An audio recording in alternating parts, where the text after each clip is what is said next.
they don't like guns. And so this is a very clever way to get around the Second Amendment and to, at the FDIC and other bank regulators, tell banks, you can't do business with gun dealers or ammunition manufacturers or payday lenders or smoke shops. They've got a target list, and this is across the board. Whether you're a fraudulent business or you're a illegal business, they are putting you out of business because the administration says, we don't like you. So that's Republican Congressman Sean Duffy earlier today on Fox after a congressional hearing that heard from the owner of some of the stores that he just mentioned, others fighting back against the Obama administration over what is called Operation Choke Point. That was put into place about a year ago, saying the government, the victims are, is making it hard for them to do business with banks because they run companies that the White House does not like. I was told my application was denied because of our industry. No other questions, no checks. I have one store left. I have one employee left. I had 5 employees. I had to close my account because I deal in guns. Everyday Americans in Washington this week, so too are these gentlemen. Alan Combs, host of the Alan Combs radio show and a Fox News contributor, and Brad Blakeman, former Deputy Assistant to President George W. Bush. Gentlemen, nice to see you both. Nice to see you. Well behaved, I see here. Well, we're in person this time. You're so right. You're both matching suits, too. Right. We got the memo. Alan, what's going on here? I think it's a mistake.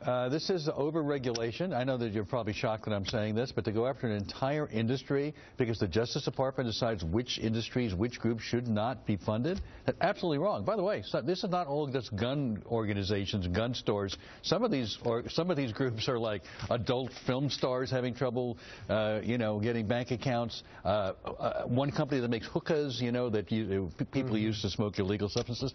Or tobacco doesn't have to be illegal. Could be. It is wrong for the government to take this kind of step. By the way, the Washington Times has said that based on a letter by the FDIC to bank lenders, this is almost not happening anymore. They've kind of stepped back from doing this. Maybe because they put some light on it, right? Yeah. That's Brad. Right.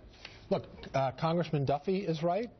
And Alan Combs is right. Whoa! You don't want to be on tape saying that. I do, because, look, you made some great points. And the fact that the president can't get through legislation, he does through regulation. And muscling the FDIC to put the hammer down on businesses denies the owners their due process rights of fighting against a bureaucracy as to why they're being targeted. It's not the individual business, it's the industry.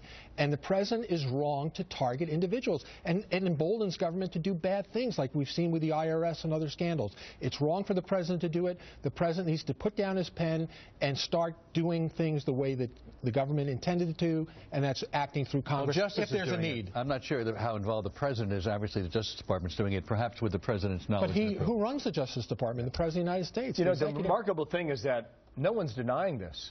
Of course not. It happened.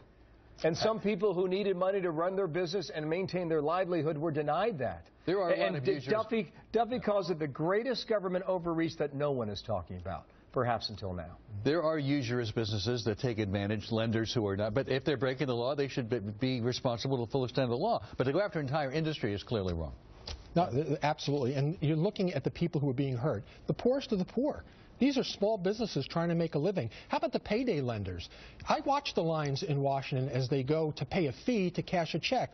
Why? Because they can't open a bank account because they've been denied by the bank doing business with either the lender or the customer. And that when you target individuals and when you target businesses solely for their operation without legislation, you're operating beyond the law. And in some cases, you point out, you're hurting people in poorer communities who need those payday lenders in order to pay their bills. No question. The great irony here is that the program was put in place to fight back on corruption.